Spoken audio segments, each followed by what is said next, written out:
दिल को छू जाए कहानी चैनल में आपका स्वागत है। आज की वीडियो में हम सुनेंगे अकबर बीरबल की 3 मज़ेदार कहानियाँ। पहली कहानी का शीर्षक है इत्र की बूंद। तो चलिए कहानी शुरू करते हैं। बादशाह अकबर के जन्मदिन का मौका था। दरबार बहुत ही खूबसूरती से सजा था। दरबार में मिठाइयाँ, इत्र व गुलाब के फूल बांटे जा रहे थे। बादशाह अपने हाथों पर इत्र लगा रहे थे कि तभी इत्र की एक बूंद नीचे कालीन पर टपक गई।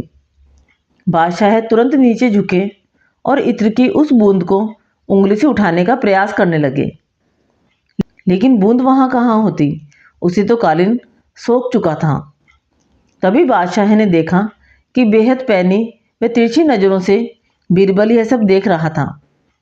बादशाह अकबर पशोपेश में पड़ गए और कोई तरीका सोचने लगे जिससे बीरबल को समझा सके कि इत्र की एक बूंद उनके लिए कोई मायने नहीं रखती। फिर अगले दिन बादशाह ने अपने नौकरों को बुलाकर हुक्म दिया कि महल की पानी की टंकी में इत्र भर दिया जाए। बादशाह के हुक्म की तुरंत तामील हुई और पानी की टंकियों में बढ़िया किस्म का इत्र भर दिया गया। इसके बाद बादशाह ने शहर भर में मुनादी पिटवा दी कि जिसे जितना इत्र चाहिए महल में आकर ले जाए। थोड़ी ही देर बाद महल के बाहर हजारों लोगों की कतार लग गई। सभी इत्र पाने को दीवाने हो रहे थे। यह देख बादशाह का चेहरा खिल उठा। अब वे बेहद सुकून महसूस कर रहे थे। उन्होंने सोचा, यह बीरबल को पता चल गया होगा कि इत्र की हमारे लिए कोई कीमत, कोई अहमियत नहीं। वह बीरबल से बोले, कितना मज़ा आ रहा है अपनी जनता में इत्र बांटते। देखो सभी कितने खुश हैं। बीरबल ने धीमे स्वर में कहा, यह तो ठीक है हुजूर, लेकिन इत्र की एक बूंद के लिए गंवाई गई इज्जत टंकी भर इत्र लुटा देने से वापस नहीं आती। दूसरी कहानी का शीर्षक है पंडित जी। शाम ढलने को थी। सभी आगंतुक धीरे धीरे अपने घरों को लौटने लगे। तभी बीरबल ने देखा कि एक मोटा सा आदमी शर्माता हुआ चुपचाप एक कोने में खड़ा है। बीरबल उसके निकट आता हुआ बोला, लगता है तुम कुछ कहना चाहते हो। बेहिचक कह डालो। मुझे बताओ तुम्हारी समस्या क्या है। वह मोटा व्यक्ति सकुचाता हुआ बोला, मेरी यह समस्या है कि मैं पढ़ा लिखा नहीं हूँ। मैंने अपनी शिक्षा पर ध्यान नहीं दिया, जिसका मुझे बेहद खेद है। मैं भी समाज में सिर उठाकर सम्मान से जीना चाहता हूँ, पर अब लगता है कि ऐसा कभी नहीं हो पाएगा। नहीं, कोई देर नहीं हुई। ऐसा जरूर होगा यदि तुम हिम्मत न हारो और परिश्रम करो। तुम में भी योग्यता है, बीरबल ने कहा, लेकिन ज्ञान पाने में तो सालों लग जाएंगे। मोटे आदमी ने कहा, मैं इतना इंतजार नहीं कर सकता। मैं तो यह जानना चाहता हूँ कि क्या कोई ऐसा तरीका है कि चुटकी बजाते ही प्रसिद्धि मिल जाए। प्रसिद्धि पाने का ऐसा आसान रास्ता तो कोई नहीं है, बीरबल बोला। यदि तुम वास्तव में योग्य और प्रसिद्ध कहलवाना चाहते हो तो मेहनत तो करनी ही होगी, वह भी कुछ समय के लिए। यह सुनकर मोटा आदमी सोच में डूब गया। नहीं, मुझ में इतना धैर्य नहीं है, मोटे आदमी ने कहा। मैं तुरंत ही प्रसिद्धि पाकर पंडित जी कहलवाना चाहता हूँ। ठीक है, बीरबल बोला, इसके लिए तो एक ही उपाय है। कल तुम बाजार में जाकर खड़े हो जाना। मेरे भेजे आदमी वहाँ होंगे जो तुम्हें पंडित जी कहकर पुकारेंगे। वे बार बार जोर जोर से ऐसा कहेंगे। इससे दूसरे लोगों का ध्यान इस ओर जाएगा। वे भी तुम्हें पंडित जी कहना शुरू कर देंगे। ऐसा होना स्वाभाविक भी है, लेकिन हमारा नाटक तभी सफल होगा जब तुम गुस्सा दिखाते हुए उन पर पत्थर फेंकने लगोगे, या फिर हाथ में लाठी लेकर तुम्हें उनको दौड़ाना होगा। लेकिन सतर्क रहना, गुस्से का सिर्फ दिखावा भर ही करना है, किसी को चोट नहीं पहुंचनी चाहिए। उस समय तो वह मोटा आदमी कुछ समझ नहीं पाया और घर लौट गया। अगली सुबह वह मोटा आदमी बीरबल के कहे अनुसार व्यस्त बाजार में जाकर खड़ा हो गया। तभी बीरबल के भेजे आदमी वहां आ पहुंचे और तेज स्वर में बार बार कहने लगे, पंडित जी, पंडित जी। मोटे आदमी ने यह सुन अपनी लाठी उठाई और भाग पड़ा उन आदमियों के पीछे, जैसे सच में ही पिटाई कर देगा। बीरबल के भेजे आदमी वहां से भाग निकले, लेकिन पंडित जी का राग अलापना नहीं छोड़ा। कुछ ही देर बाद आवारा लड़कों का वहां घूमता समूह पंडित जी चिल्लाता हुआ उस मोटे आदमी के पास आ धमका।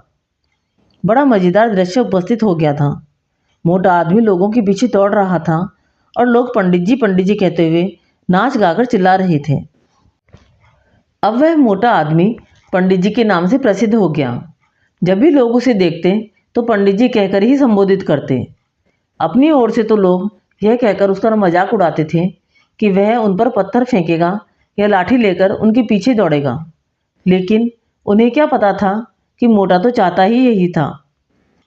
वह प्रसिद्ध तो होने ही लगा था। इसी तरह महीनों बीत गए। मोटा आदमी भी थक चुका था। वह यह भी समझ गया था कि लोग उसे सम्मानवश पंडित जी नहीं कहते, बल्कि ऐसा कहकर वे उसका उपहास करते हैं। लोग जान गए थे कि पंडित कहने में उसे गुस्सा आ जाता है। वह सोचता था शायद लोग मुझे पागल समझते हैं। यह सोचकर वह इतना परेशान हो गया कि फिर से बीरबल के पास जा पहुंचा। वह बोला, मैं मात्र पंडित जी कहलाना नहीं चाहता। वैसे मुझे स्वयं को पंडित कहलवाना पसंद है और कुछ समय तक यह सुनना मुझे अच्छा भी लगा। लेकिन अब मैं थक चुका हूँ। मैं समझ चुका हूँ कि लोग मेरा सम्मान नहीं करते, वे तो मेरा मजाक उड़ाते हैं। मोटे आदमी को वास्तविकता का आभास होने लगा था। मोटे आदमी को यह कहता देख बीरबल हंसता हुआ बोला, मैंने तो तुमसे पहले ही कह दिया था कि तुम बहुत समय तक ऐसा नहीं कर पाओगे। लोग तुम्हें वह सब कैसे कह सकते हैं जो तुम हो ही नहीं। क्या तुम उन्हें मूर्ख समझते हो? जाओ, अब कुछ समय किसी दूसरे शहर में जाकर बिताओ। जब लौटो तो उन लोगों को नज़रअंदाज कर देना जो तुम्हें पंडित जी कहकर पुकारें। एक अच्छे सभ्य व्यक्ति की तरह आचरण करना। शीघ्र ही लोग समझ जाएंगे कि पंडित जी कहकर तुम्हारा उपहास करने में कुछ नहीं रखा और वे ऐसा करना छोड़ देंगे। मोटे आदमी ने बीरबल के निर्देश पर अमल किया। जब वह कुछ माह बाद दूसरे शहर से लौटकर आया तो लोगों ने उसे पंडित जी कहकर परेशान करना चाहा, लेकिन उसने कोई ध्यान न दिया। अब वह मोटा आदमी खुश था कि लोग उसे उसके असली नाम से जानने लगे हैं। वह समझ गया था कि प्रसिद्धि पाने की सरल राह कोई नहीं है। अब सुनते हैं तीसरी कहानी, जिसका शीर्षक है कल, आज और कल। एक दिन बादशाह अकबर ने ऐलान किया कि जो भी मेरे सवालों का सही जवाब देगा उसे भारी इनाम दिया जाएगा। सवाल कुछ इस प्रकार थे। ऐसा क्या है जो आज भी है और कल भी रहेगा? दूसरा सवाल, ऐसा क्या है जो आज भी नहीं है और कल भी नहीं होगा?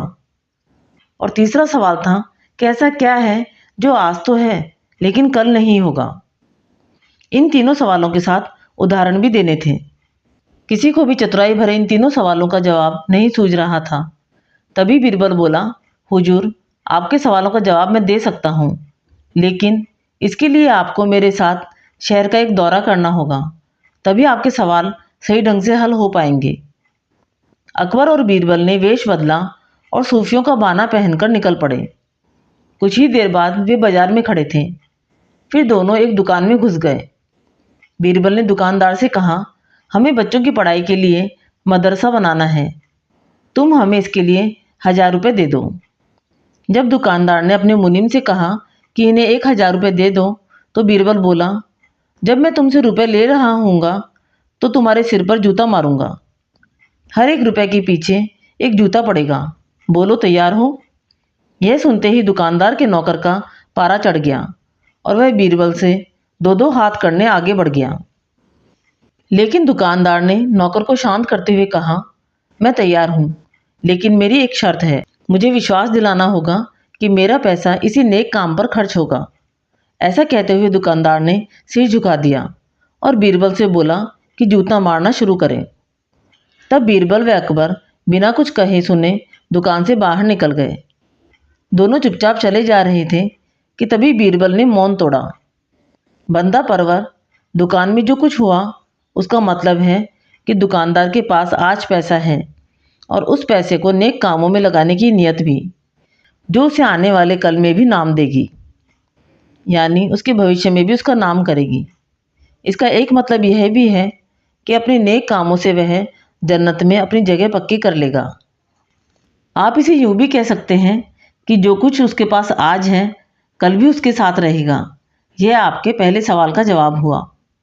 फिर वे चलते हुए एक भिखारी के पास पहुंचे। उन्होंने देखा कि एक आदमी उसे कुछ खाने को दे रहा है और वह खाने का सामान उस भिखारी की जरूरत से कहीं ज़्यादा है। तब बीरबल उस भिखारी से बोला, हम भूखे हैं, कुछ हमें भी खाने को दो। यह सुनकर भिखारी उन पर बरस पड़ा और बोला, भागो यहाँ से, जाने कहाँ से आ जाते हैं मांगने। तब बीरबल बादशाह से बोला, यह रहा हुजूर आपके दूसरे सवाल का जवाब। यह भिखारी ईश्वर को खुश करना नहीं जानता। इसका मतलब यह हुआ कि जो कुछ इसके पास आज है वो कल नहीं होगा। दोनों फिर आगे बढ़ गए। उन्होंने देखा कि एक तपस्वी पेड़ के नीचे तपस्या कर रहा है। बीरबल ने तपस्वी के पास जाकर उसके सामने कुछ पैसे रखे। तब वह तपस्वी बोला, इसे हटाओ यहाँ से, मेरे लिए यह बेईमानी से पाया गया पैसा है, ऐसा पैसा मुझे नहीं चाहिए। अब बीरबल बोला, हुजूर इसका मतलब यह हुआ कि अभी तो नहीं है, लेकिन बाद में हो सकता है। आज ये तपस्वी सभी सुखों को नकार रहा है, लेकिन कल यही सब सुख इसके पास अवश्य होंगे। और हुजूर चौथी मिसाल आप खुद हैं। पिछले जन्म में आपने शुभ कर्म किए थे, जो यह जीवन आप शानो शौकत के साथ बिता रहे हैं। किसी चीज़ की कोई कमी नहीं है।